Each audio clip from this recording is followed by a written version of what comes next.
Oui, chien. Hello and good morning, everyone. Good morning. Well, that's a good start. Good afternoon, or even good evening. Hope you are here. Few of you are here. I can see probably yes. I have the popcorn ready. It's not a joke. I have popcorn as well. But I've eaten all of them already. There's a few. The little bit left. So I have my popcorn too. So yeah, so good afternoon. A few of you have asked me to do this rapidly, specifically after the FOMC and the market reaction that we had yesterday and the bounce back that we had today. So we'll review that. I do. I'm sorry, I'm eating at the same time. What does the shirt say? No, je peux pas. This means je peux pas. J'ai pétanque. Pétanque, it's a French game where you throw balls and you have to get near to a little ball target. I think in the US it's called like bocce ball or something like this. Very popular in the south of France, and yeah, it's one of my favorite t-shirts when I want to relax. Yeah, you see the balls right here. You see, and usually there is a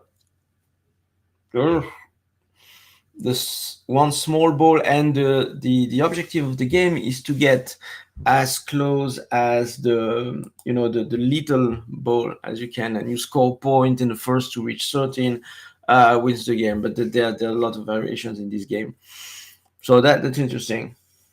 You have it in Italy too. How do you call it in Italy? you know well, of course but let me know in the chat. I'm interested to know how it what's the name of it. Yeah, so let's start. We'll try to do it quick. I know. But I even I couldn't help put a little bit of geopolitics before addressing the FOMC and hopefully all the questions that you have, my friends. So about geopolitics, some funny stuff to start. The drones. We've had the drones for, there are more and more actually in the sky. Nobody knows what they do. But you have the Biden advisor, John Kirby. He declared, I think it was yesterday, that the White House knows whose drones are flying over New Jersey, and they are, like I mentioned, but that was very probable that it was U.S. military drones. It actually seems to be the case. They are lawful drones. That's what he mentioned exactly. Nobody knows what it's for. This means they lied before, not knowing what it was. So we have no idea if they are actually lying now on the same subject. So this will be it's a kind of funny thing. It seems that they are preparing something. Nobody knows what, but I guess we'll know soon enough. And anyway, there's nothing much we can do. And at this time, there's no impact on the market anyway.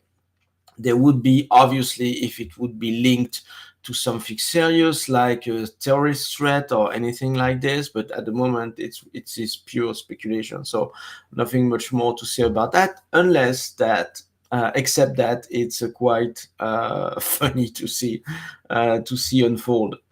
Bocce ball. Yeah, that's what I heard, and it's funny because I think that in the US they are calling this game the same way. But anyways, so yes, just want to mention about the US again. The drama that we had over the last couple of days because of that funding bill for the government that that the Congress was trying to pass.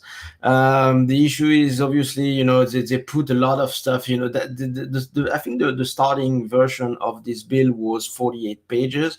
It went to more than 1,400 pages. And inside, as usual, they give you this maybe 1 or 2 days before the vote, which I believe is unconstitutional, but no one cares about that, because and every bill, I believe, should be given to Congress members at least 72 hours before the vote, so that they have the time to read. So you have 1,400 pages that you are asked to vote on, and nobody can know what's inside. Obviously, it's a way to strong arm the Congress, to force them to vote specifically, before the holidays, because everyone wants to go back home and spend their time for Christmas with their family. So they say, okay, you vote this, you go back home and have a good time, or you don't, and you may actually not go back home. But the crazy stuff is that they included. I mean, there are valid stuff in this bill, obviously, such as funding relief, so relief fund for people that were impacted by the storm, by Helen.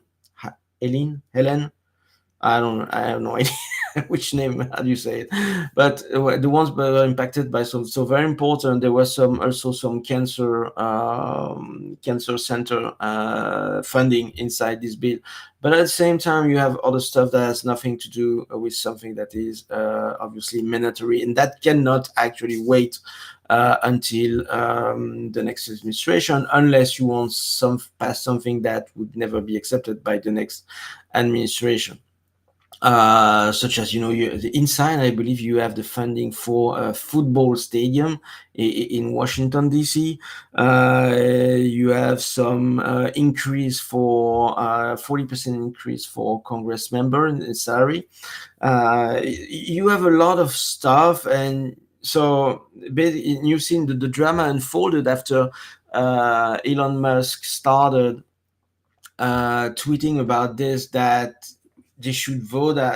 So the Congress members, at least on the Republican side, that voted for this thing, an omnibus bill that covers everything, should be voted out on the next election, and then suddenly many guys remove the support for the bill, and so the drama was, okay, you have a billionaire influencing the government, which, to be fair, has always happened, whether you're on one side or the other side. So that's not new. I mean, that's just obvious.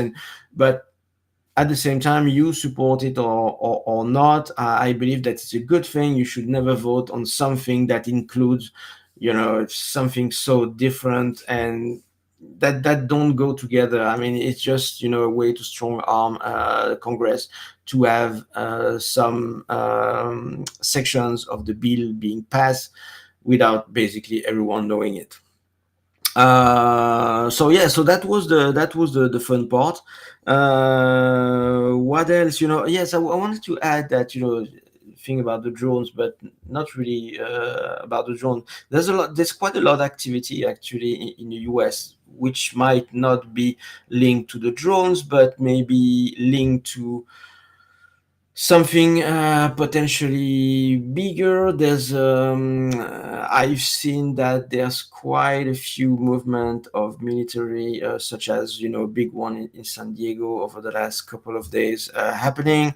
You had yesterday Kamala Harris rushing to the White House after she canceled her trip to California.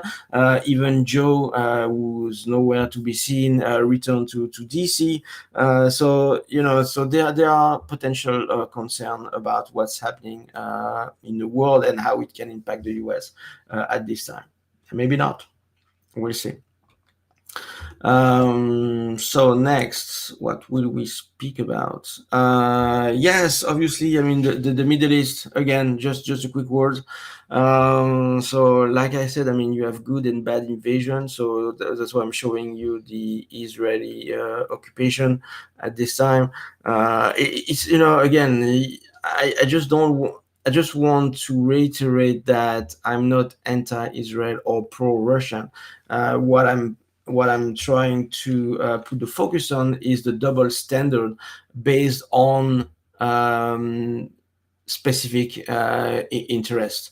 Obviously, it's the U.S. objective to paint the Russian invasion as bad, and the Israeli invasion as good. But basically, if you look at this, I mean, it's still appropriation of land of a sovereign country, which is the same in my opinion. So I'm just pointing out the double standard here. So you've seen that Israel is occupying now way more than the Golan Heights that they used to occupy before. They seem to be about 20 kilometers away from Damascus at this time, which is pretty close. And on the other side, in north, you have Turkish army striking Kurdish positions in Syria. So now that Israel has destroyed all the military capacity in Syria, basically Syria is some land for anyone to take at this point. Turkey is trying to fight the ones that are called uh, Kurd terrorists in the north of Syria. But it's a well, it is what it is. There's nothing much more to add in my opinion. I think in Eastern Europe, in Ukraine and Russia, there's not much more evolution as much as I've seen. The Russia is not didn't make much progress, I believe, this week. Ukraine did not either. They are still launching attack MS missiles on Russia without much, impact anyway. So again, not much progression. So we'll go to the FOMC with our friend Powell, who announced a 25 bips reduction of interest rate. This was the expectation. So you know that trying to minimize the market reaction, Powell always deliver what is expected by the market, whether it's the 50 bips, even if the 50 bips was a little bit more unexpected in September, but he delivers what actually surprised what actually surprised to I'm sorry, I'm distracted by Atilio, who tells me that it's a game for retirees, though let me disagree with that. It's fun when you have a drink, it's hot in the summer, that's what you do to relax. That's my point. Okay, so 25 bips by the Fed. Again, what was more surprising for investors was that the hawkish tone of his intervention after the Fed decision, the FOMC decision. And that's probably what spooked the market at this point, saying, so this is what I've been saying all the time, which is that the market only reacts to, is the money will be cheaper or will be more expensive. And that's the only thing that they look at. They don't look much at, like I said, the geopolitical situation, which I might actually drop from that kind of streams, because again, it has no impact on the market, it seems, anymore. They only react to the price of money, or short-term money, which is dictated by the Fed. And being slightly more hawkish. And I believe there was one, I think it's Goldman Sachs. They are, they were planning, well, they were expecting three rate cuts next year. Now they are only expecting two rate cuts next year. This is also what I've seen, what is implied by, the dot point charts from the Fed over in 2025. So it's less dovish, more hawkish, and this is what might have triggered the market yesterday. And yesterday, not yesterday. Yesterday, the day before. It was the 18th. Which day are we?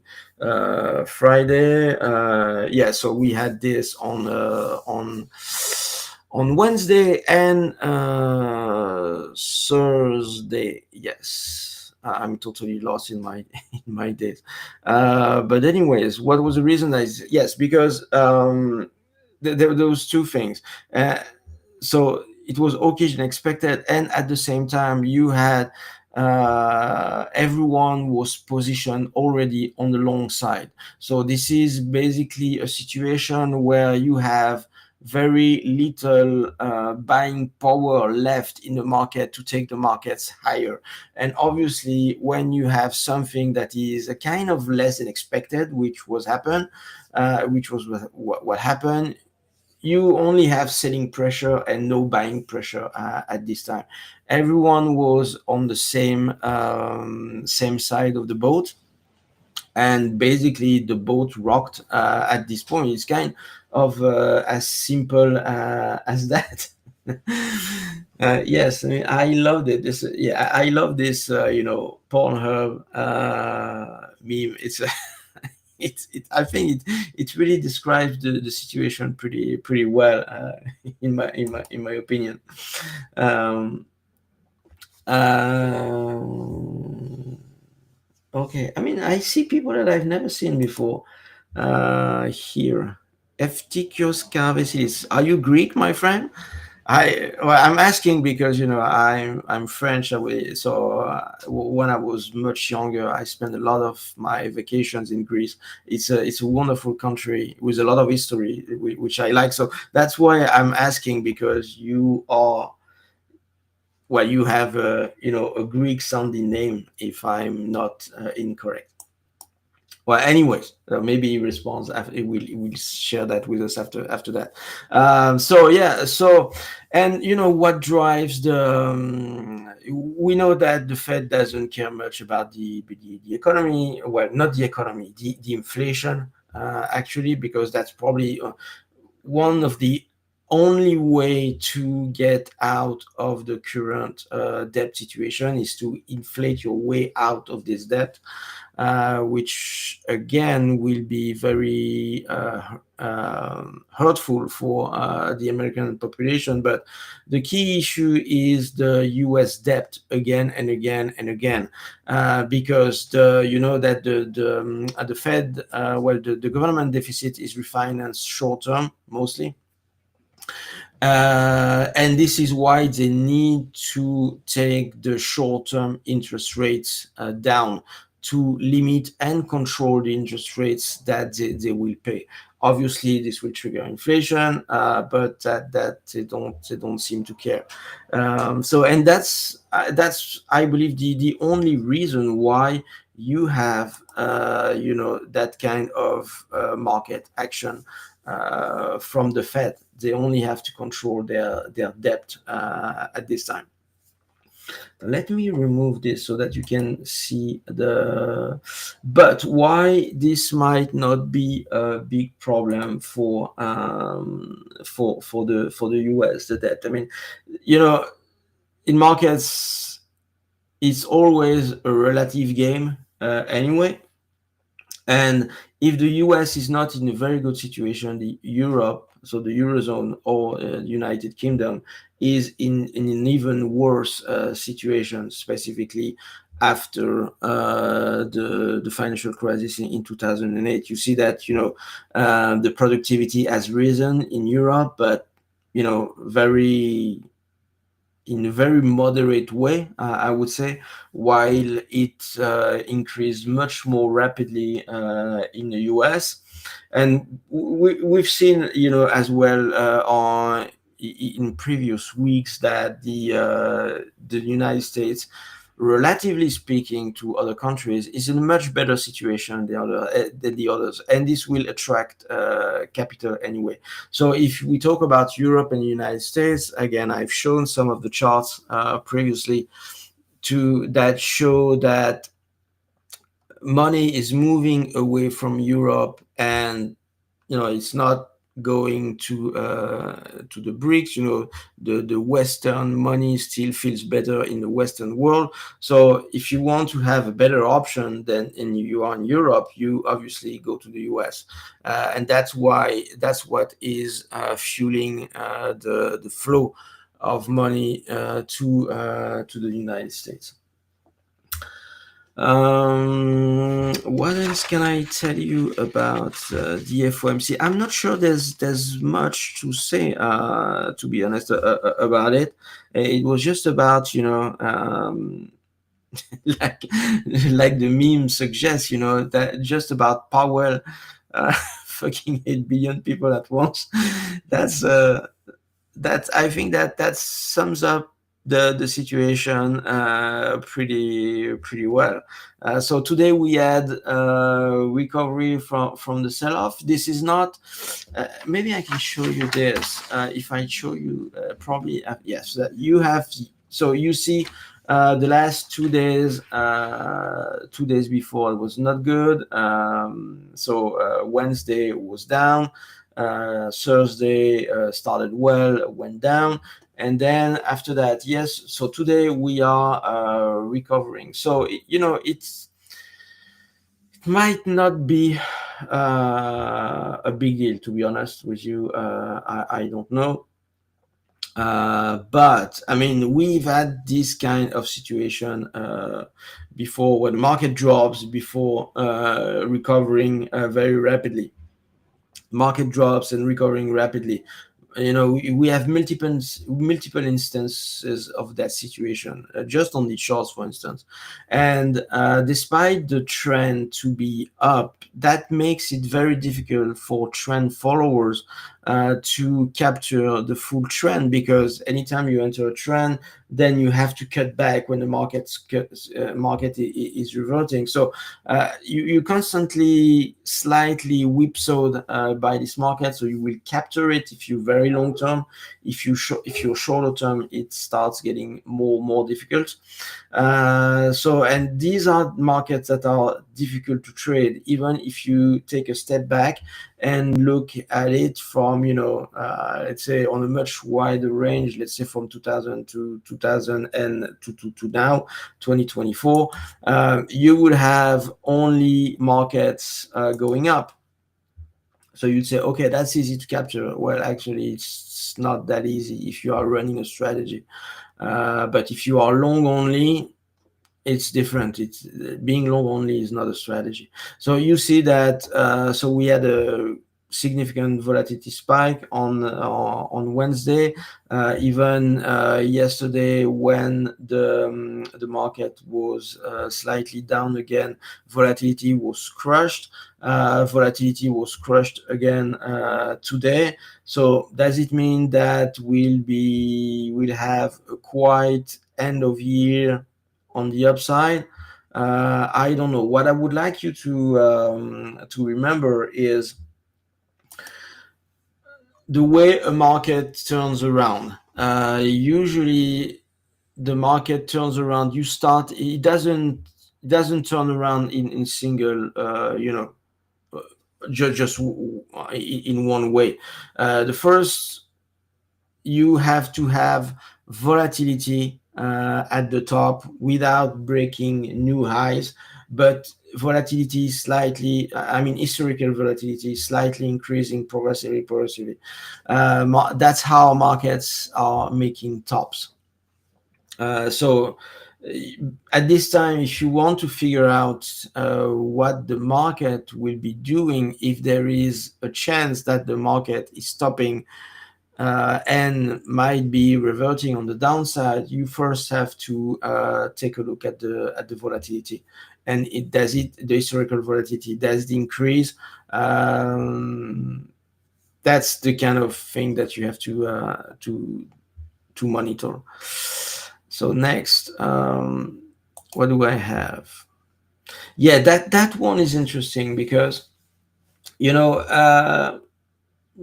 on Wednesday, when Powell made his announcement, you've seen that the interest rate spikes. So here, this is TLT, which is the ETF on 20 plus years treasuries. So, which might have been, slightly unexpected, that the interest rates rise on the Fed announcement, because um, Powell being hawkish on Wednesday, you might think, okay, this means potentially lesser inflation, so lower interest rates. Well, actually, maybe not, just because why? It means that slightly hawkish might mean higher interest rates, and at the same time, the situation doesn't change much anyway. There are still rate cut expectations in 2025. So if you think that you are in a situation where you will still have inflation and a more hawkish stance by the Fed, this means that interest rates will be going up and bonds will be going down. Again, it's a my pure simple interpretation. I'm not sure that I'm right about this, but that's how I see it, and that's what happened on Friday in the bond market. Might have been a surprise. I'm not sure it is, to be honest. So next, what do we have? Yes, we have currencies. So currencies, you've seen, it's like basically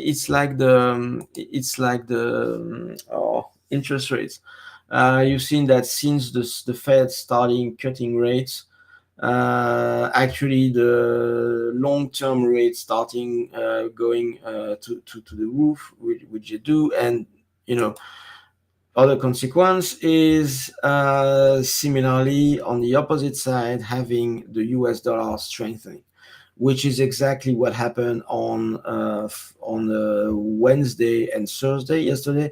So the correction that we had today was the counter reaction that with what we had the 2 days before.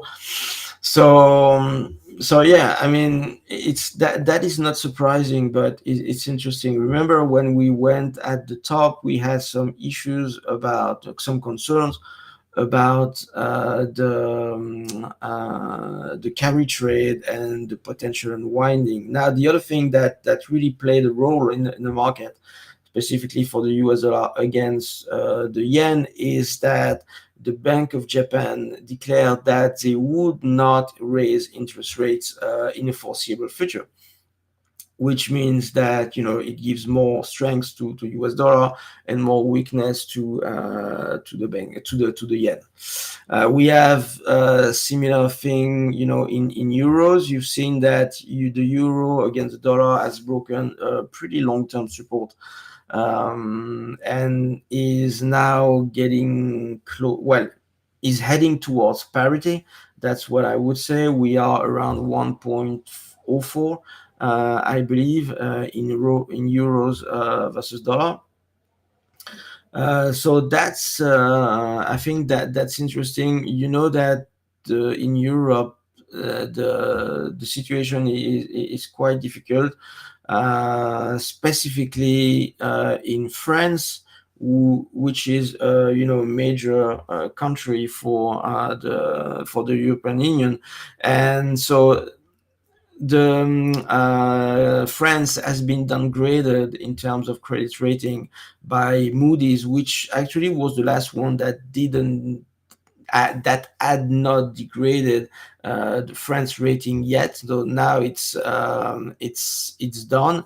What I've seen is that the next issue is that it's very likely that so France is at the lower level of AAA at this time, and they may go to a double A level, which means that some because of regulations, some financial institutions will not be able to hold the French debt inside their books. So if France is going to double A, that will have a very big impact on interest rates that the French government can borrow to investors, and as a consequence, that will put a significant burden on Europe. And at some point, it's possible that's actually my belief, that it's very possible that the debt crisis significant enough in Europe could break the European Union and Euro. That's definitely possible, in my opinion. What is this? This is gold. Gold is funny these days. It doesn't know exactly where to go. You've seen that with interest rates going up, gold maybe becomes less attractive, so it went down. But it mainly, not going anywhere over the last, let's say, month and a half. But what I like, it's something that I mentioned last time. What I like specifically about gold at this time is volatility is contracting. The range in which it evolves is contracting, which means that there is potential for a move when the prices will break out of this contraction range. This is a pattern basically that we've seen, that we see all the time.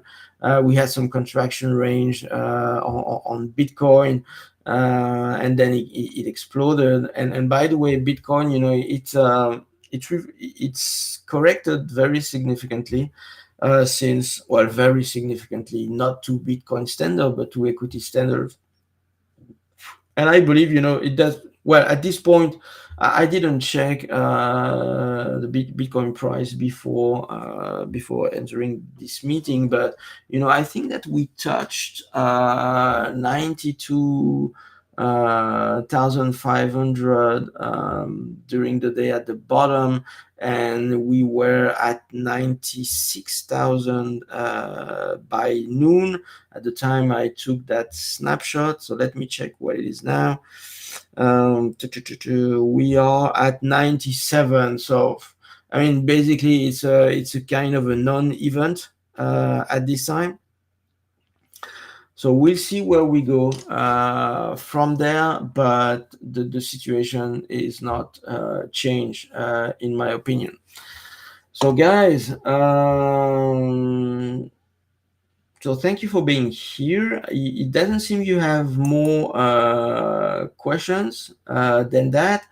We had some, great interventions from Attilio during this meeting. So, and there we are. Oh, I'm lost.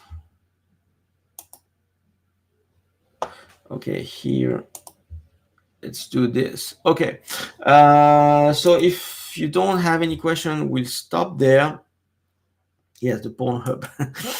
So if you don't have any question, we'll stop there. I think this is the quickest Croissant Files live that I've ever done. I wanted to do it because a few of you have asked me to do it. At the same time, I wanted to take the opportunity to wish you a happy holidays and a Merry Christmas, and give you all my best wishes for 2025. I hope we'll have more fun along the way. And yeah, so I again, I do, I yeah, I might use basically this video to draft a little very quick Croissant Files newsletter on Monday. I'm not even sure I will do it.